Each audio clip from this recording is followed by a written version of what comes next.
rugged Tennessee Pass, 10,240 feet of elevation in a land of Herculean proportions.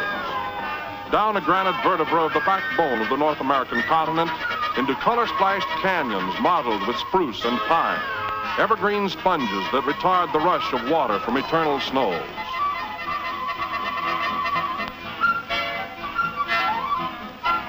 Mile after mile, our route parallels the Colorado River, a swift-flowing palette that catches the myriad colors of nature's endless parade of beauty, a surging guide that leads us across Colorado's boundary at dusk into Utah.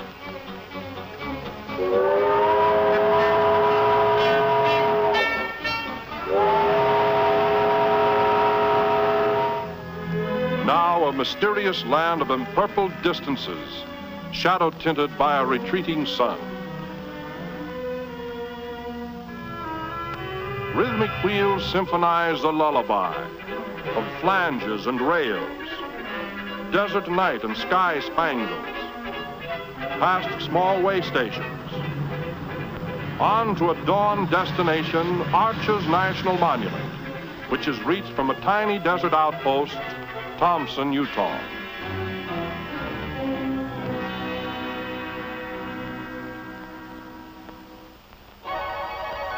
Flame-scarlet rays herald the approach of a desert morning, and we are on our way by horseback to the Arches, a complex group of sandstone portals ranging in size from peepholes to great openings through which armies could march.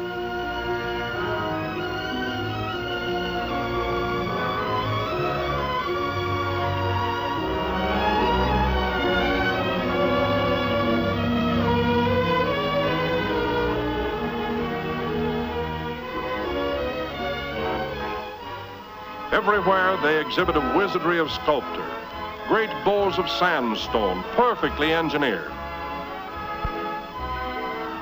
Spectacular rock visions dominating this vast desert domain.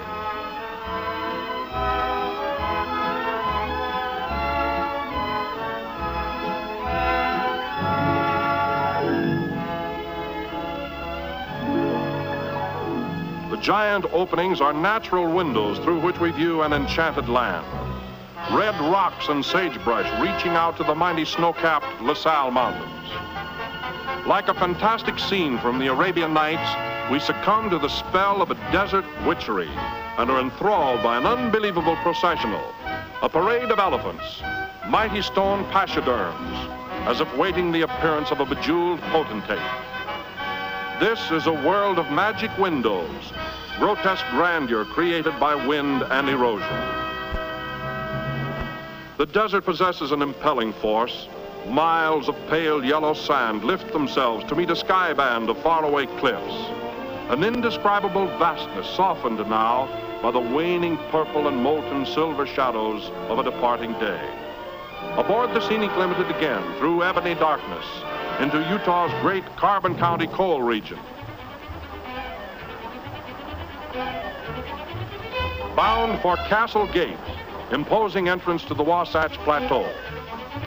Gray sandstone projections atop the canyon ridges guard the bituminous wealth of this section. Enough coal to supply the entire United States for 250 years. It is estimated almost 196 billion tons of coal remain to be mined, and the fact that 45% reaches out-of-state markets makes for an endless parade of coal-laden gondolas up and down mountain grades.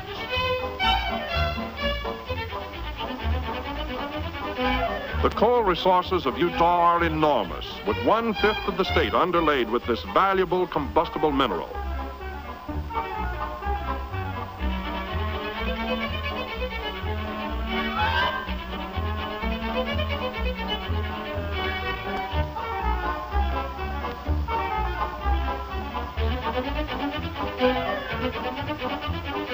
Utah coal, black magic that fires the furnaces of progress.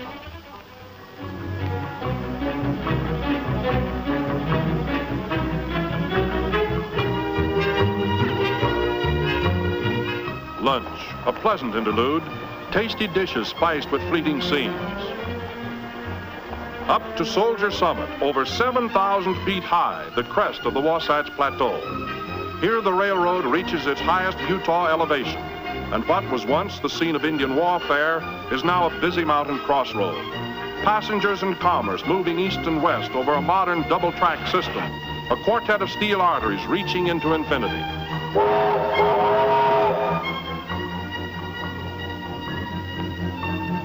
We're over the hump and it's down to Provo, Utah's third largest city. A scene of great agricultural activity, Provo testifies to the reclamation of the desert.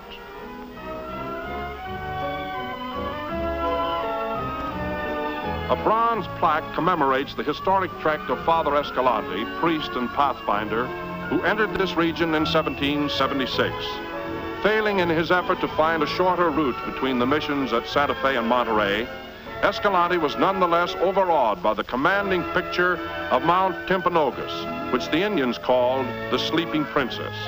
Over 12,000 feet high, it is a perpetual spillway for the crystal cold liquid snow rushing to assimilate itself with Utah Lake, the largest body of fresh water in the state and the fountainhead of Utah's vast and important enterprise, irrigation. To the Mormon settlers, this lake was the Sea of Galilee in their new Holy Land, supplying water for Utah's River Jordan. To provide a steady flow, powerful pumps are utilized so that man is enabled to cooperate with nature in perpetuating the transformation of once barren Salt Lake Valley. And like the biblical River Jordan, this stream too has its Dead Sea, emptying into the Great Salt Lake. Modern irrigation traces its beginning to that July day in 1847 when advance scouts of Brigham Young's party plowed ground and began what is generally accepted as the first irrigation project by Anglo-Saxons on this continent. Pioneer foresight and frontier ingenuity have wrought a miracle. Irrigation ditches fed by rivers and streams traverse once waterless valleys. A parched land drinks its fill of gurgling waters. Responding with an amazing fertility, Utah soil produces, with the possible exception of citrus fruits, any farm product grown elsewhere in North America. One of the oldest and most important agricultural pursuits is the cultivation of sugar beets, giving Utah a high rank as a producer of beet sugar. Liquid sunlight gurgles and sings with the cool seduction of flowing water, bestowing a new sense of beauty.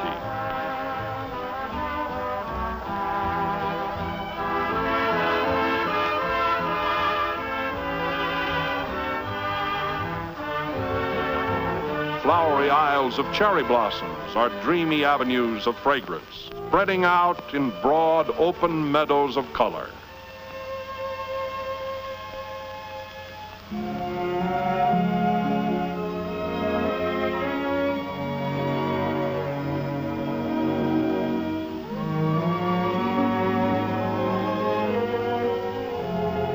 Ethereal petals of pink, delicately tinted by the radiance of a morning sun, create a fairyland pastoral scene with an air of biblical peace and serenity.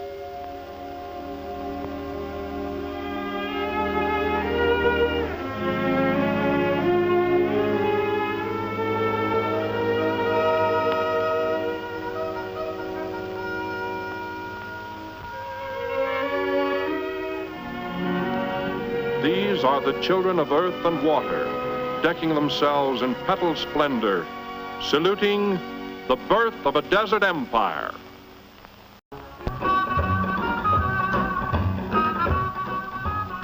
Copperton, Utah, the model city that Copper built with its copper-shingled homes, is the approach to Bingham, famous mining town with its 7-mile-long canyon street, a narrow lane sprouting frame dwellings.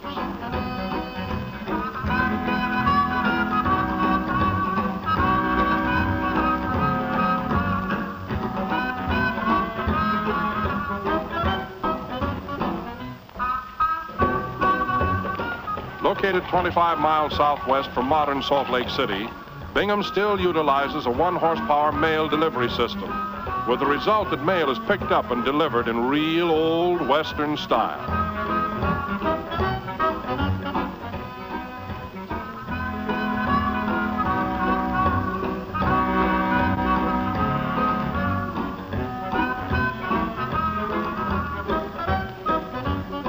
Our next objective is the mine headquarters of the Utah Copper Company, for many years the scene of feverish activity.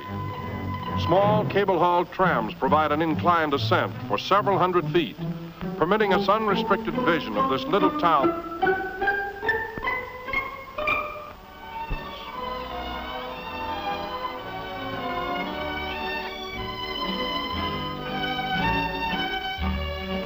So vast are the mining operations here, it is necessary to board yet another vehicle, this time the caboose of a supply train, to see the world's largest open-cut copper mine. What a spectacle. This man-made wonder, an immense amphitheater-like quarry, terraced with 23 benches or working levels, each 70 feet high. The mine covers an operating area of 475 acres. It is 1,600 feet from the crest to the floor of the pit, which is encircled with miles of railroad track, over which electric engines haul ore cars of 80 and 100-ton capacity. First prospected in 1862 by United States soldiers, it remained dormant until the period of the Spanish-American War, when Colonel Daniel C. Jackling, realizing its great possibilities, made his preliminary efforts to create this awe-inspiring project. Like the fabled ventures of Egyptian pharaohs, this great enterprise, too, depends upon manpower, and more than 4,000 are employed when operating at peak capacity to handle a single day's output of 70,000 tons of low-grade copper ore. Enough mineral in one day to fill 824 cars, equivalent to a train almost 5 miles long, and that's mining. Terrace and trestle cross and recross this massive mineral basin. Until 1938, more than 266 million cubic yards of material was removed from this enormous mine, a staggering feat exceeding the total excavations for the Panama Canal by more than 20 million cubic yards. A blasting preliminary is the loading and shooting of spring holes, a prologue to the stupendous multiple explosions.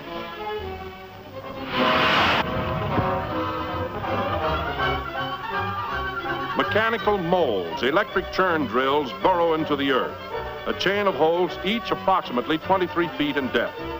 Fearless powder monkeys nonchalantly pack these small but mighty capsules of ammonium nitrate powder into the apertures, enough explosive to literally move the earth. And here it goes!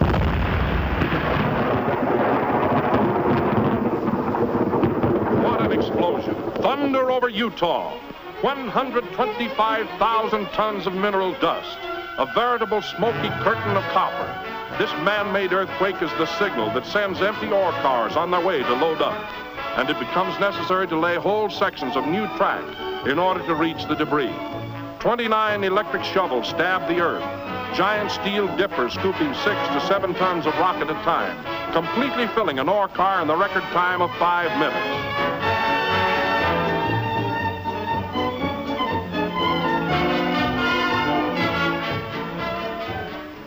Yes, they move mountains here in Utah. And the parade of rock-laden cars starts for the Magna Mill.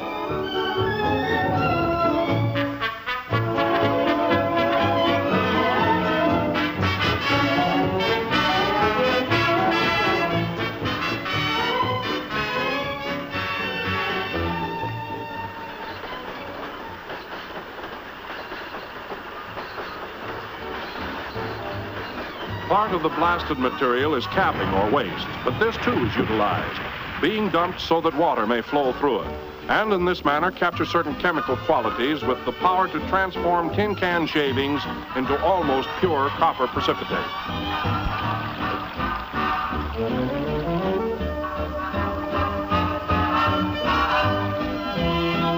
In reality, these shavings are scrap iron, gathered in bales like hay.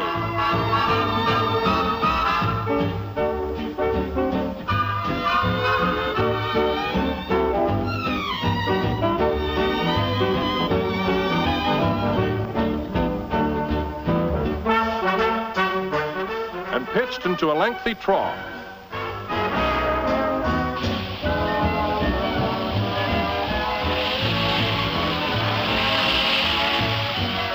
Becoming saturated with the copper-charged water, the waste iron is magically converted into copper. troughs, technically called launders, deposit the solution in huge settling tanks, extending the length of the plant. At this stage, the precipitate is 89% copper and is ready to be transported to the smelter for the fiery baptism which will convert it into solid metal.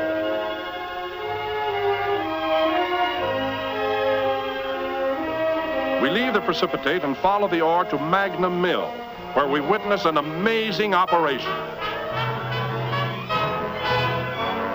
A carload of rock turned upside down like a toy in a powerful rotary dumper. Sharing our fascination is Colonel Daniel C. Jackson, active head of this stupendous copper enterprise. Tons of rock are catapulted into the crusher, looking for all the world like a huge coffee grinder, creating an ear-splitting roar. Conveyor belts carry the grist from crusher to crusher, each chewing the ore a little finer until mechanical classifiers divert any remaining coarse bits to the battery of ball mills. Pulverized to a fine consistency, the ore is mixed with reagents, becomes a pulp-like mixture, and is delivered to the flotation machines where the copper mineral is floated away from the worthless gangue or rock and recovered as copper concentrate and then made ready for delivery to the smelter. Here, gold, strangely enough, is a byproduct of copper, being caught in valuable quantities in these launders through which the mill tailings flow. Efficient mining and smelting of low-grade ore makes for continuous activity at the massive Garfield smelter, where more copper matte is produced than at any other place in the world. From one steel volcano to another, the fiery copper lava is drawn, rejecting all waste material or slag. The slag is skimmed off. It is poured into special metal dump cars.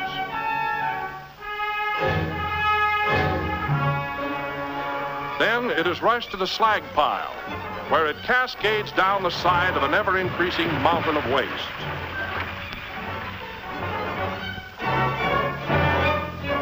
Purged and purified, the stream of molten copper is molded into 450-pound blocks, cooling streams of water playing on the hissing, steaming oblongs.